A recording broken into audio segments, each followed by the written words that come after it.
Mana ilmu jujur dan jujur? Sehingga seolah-olah yang disampaikan itu benar.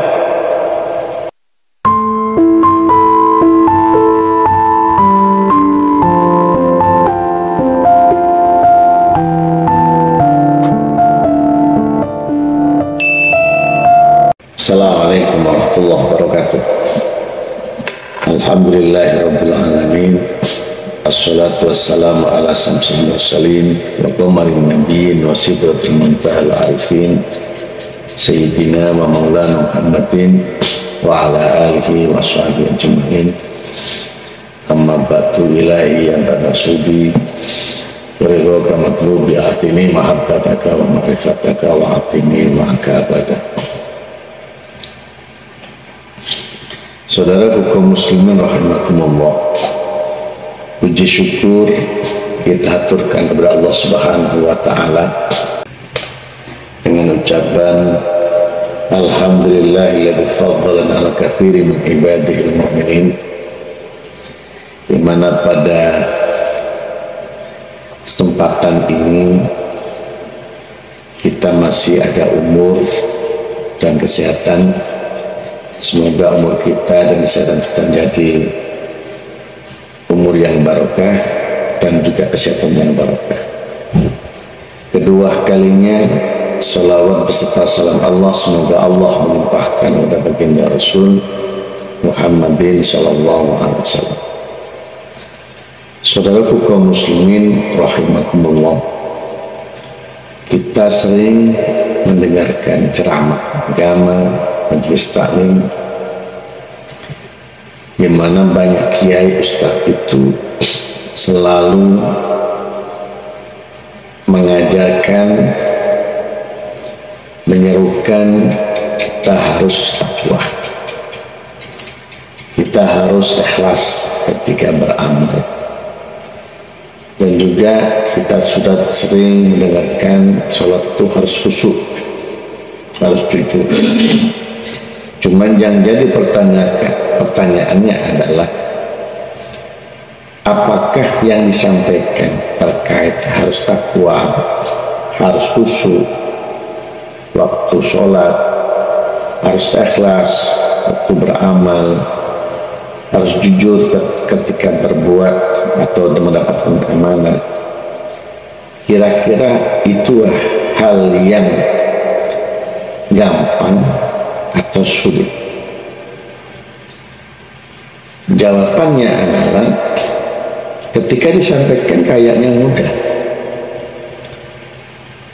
Yang kedua, kiai ustadz yang menyampaikan kita harus ikhlas, apakah memang ustadz kiainya sudah ikhlas? Kemudian beliau menyampaikan juga kita harus khusyuk waktu sholat, apakah memang sudah khusyuk?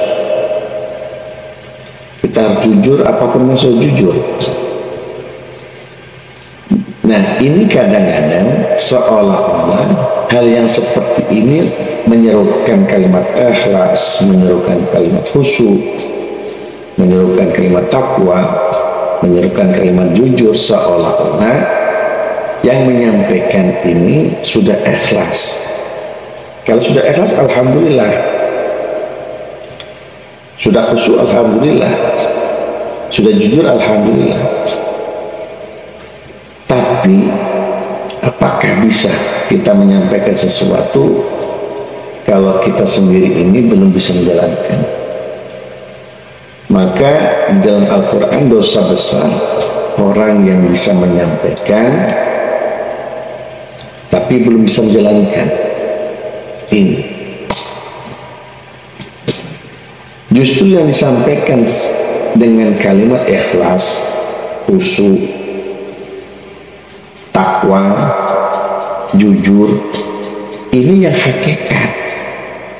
Justru yang hakikat ini harusnya tidak bisa disampaikan secara umum, kecuali menjelaskan terkait dengan ilmu ikhlas,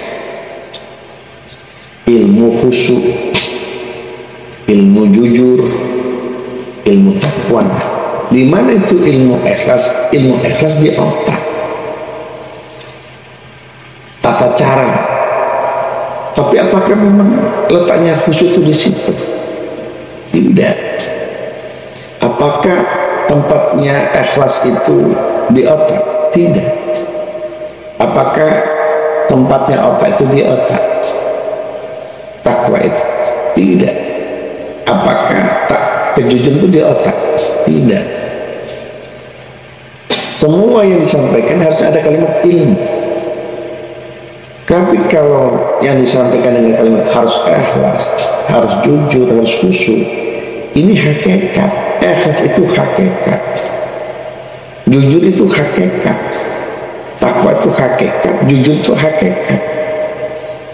Nah ini kadang banyak belum bisa membedakan mana ilmu ikhlas, mana ilmu khusyuk, mana ilmu jujur dan jujur, sehingga seolah-olah yang disampaikan itu benar, sehingga masyarakat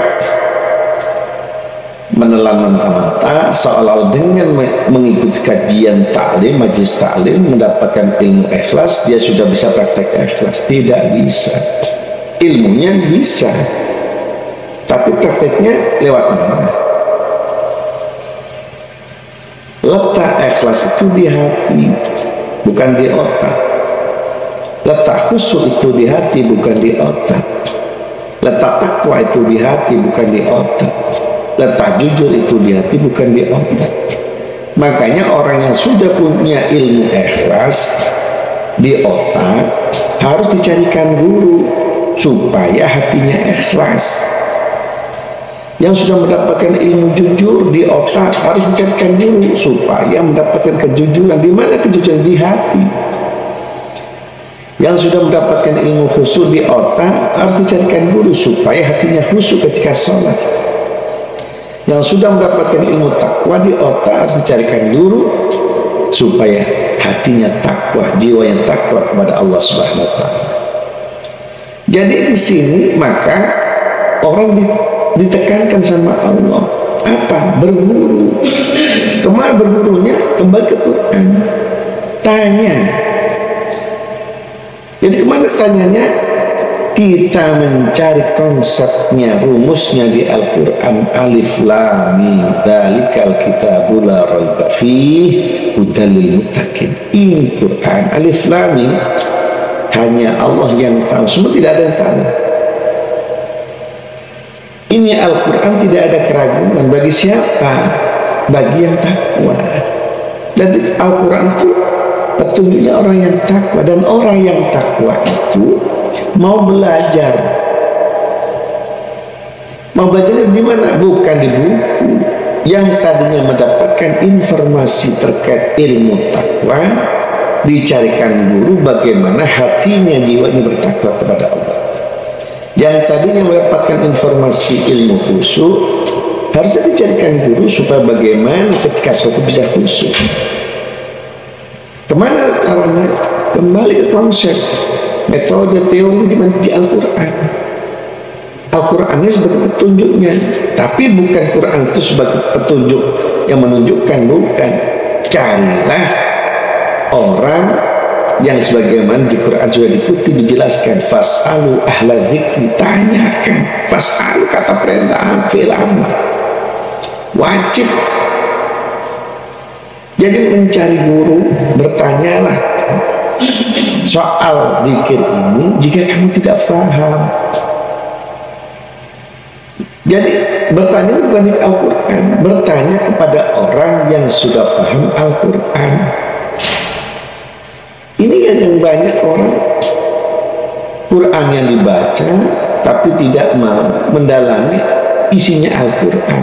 Ini mau dibawa kemana ini Al-Quran? Nah disinilah kadang kalimatnya orang membaca itu ada dua, ada membaca di buku, ada membaca apa yang terbaca. Yang sudah dibaca itu apa? Direnungkan, kemudian digurukan supaya mendapatkan ilmu yang tadinya kita dapat ilmu bisa kita praktekkan terkait terkait soal khusyuk. Nah, di mana letaknya khusyuk? Di hati, bukan di otak. Di mana letaknya jujur? Di hati, bukan di otak. Maka dengan kita punya guru yang ahli zikir, karena apa harus kepada yang ahli zikir? Karena letaknya khusyuk bukan lewat ilmu, bukan banyaknya ilmu, bukan karena banyaknya titel, bukan karena apalnya Quran, bukan.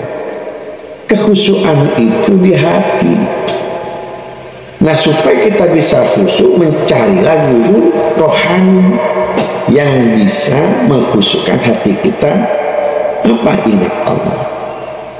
Jadi khusyuk itu ingat Allah, takwa itu ingat Allah. Dengan kita ingat Allah, maka Allah hudur dalam hati kita, Allah menuntun dalam jiwa kita persifatannya Allah, kejujuran, sehingga langkah gerak kita, kaki kita bergerak, tangan kita bergerak, otak kita bergerak, semuanya bersama Allah yang maha jujur. Khusyuk itu di mana? Di hati. Terus bagaimana kekhusyuannya? Hatinya ingat Allah. Karena yang namanya khusyuk itu ingat Allah, bukan ingat macam-macam. Makanya ada di Al-Quran dijelaskan, fawaidul lil musallin alladzina hum an sholatihim sahun. Celakalah orang yang sholat. Kenapa sudah sholat dikatakan celaka? Sudah sholat duhur, sudah sholat asar, sudah sholat maghrib, sudah sholat isya, sholat subuh, bahkan malam tahajud, paginya bisa tahajud duha, itu dicelakakan sama Allah. Kenapa? Karena tidak digurukan sholatnya. Karena dalam sholat itu ada rukun yang garis besarnya itu ada rukun qauliyah, ada fi'liyah, ada qalbiyah. Bahkan saya pernah mendengarkan dahulunya Al-Mafurlah Kiai Haji Maimun Zubair Bamun, beliau matur. Jadi rukun sholat itu ada 3 kata garis besar. Rukun qauliyah, bacaan, bagaimana bacaan Fatihah yang baik, bacaan Quran yang baik, makhrajul hurufnya dibenahi, bacaannya dibenahi. Yang kedua rukun fi'liyah, gerakan bagaimana ruku yang sempurna, i'tidal, sujud, duduk di antara 2 sujud, ini harus disempurnakan pakai fi'liyah. Yang tidak kalah penting yaitu rukun qalbiyah. Apa itu rukun qalbiyah? Rukun qalbiyah itu hati kita ini harus ingat Allah. Sebagaimana di Al-Quran diterangkan, aqimus sholata lidzikri. Orang berdiri sholat itu tujuan ingat Allah, bukan ingat bacaan, bukan ingat rukuknya, bukan ingat ketika baca Fatihahnya, bukan ingat sujudnya, bukan ingat itu, bukan ingat Allah.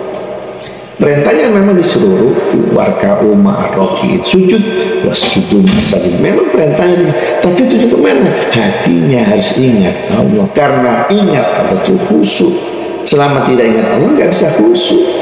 Yang ada cuma tumakninah. Dan ini banyak orang tidak bisa membedakan mana khusyuk, mana tumakninah. Tumakninah itu gerakan fisik tenang. Sampai kalau ada istilah dalam fikihnya itu gerakan 3 kali batal sholatnya, tidak sah. Nah, yang namanya khusyuk hati kita ini mulai takbir awal sampai salam, itu hati kita harus berupaya zikir kepada Allah. Hatinya, bukan di mulutnya, bukan gerakannya.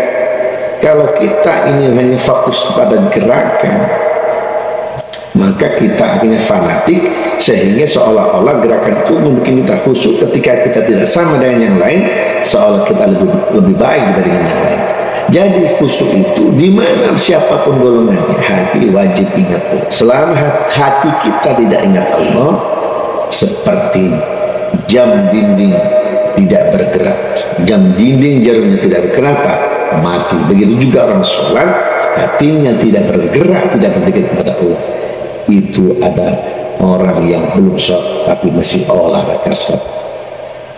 Kesimpulannya, tentunya bagaimana kita bisa khusyuk, bagaimana supaya kita bisa jujur, bagaimana kita bisa takwa, bagaimana kita bisa ikhlas ketika beramal. Kembali lagi, tanyakan soal zikir kepada ahlinya jika kita tidak paham. Kalau kita sudah punya zikir itulah hakikat khusyuk, itulah hakikat kejujuran, itulah hakikat ikhlas, itulah hakikat takwa. Dengan hakikat itu, apa hakikatnya takwa? Apa itu hakikatnya khusyuk? Apa hakikatnya ikhlas? Apa hakikatnya jujur? Tentunya hatinya berzikir kepada Allah Subhanahu wa taala. Zikir ada dua, ada zikir jahar, ada zikir khafi. Kalau jahar baca subhanallah itu juga zikir. Membaca alhamdulillah juga zikir, membaca Allah Akbar juga zikir, baca Al-Quran juga zikir, baca sholawat juga zikir. Tapi itu bacaan zikir, belum zikir.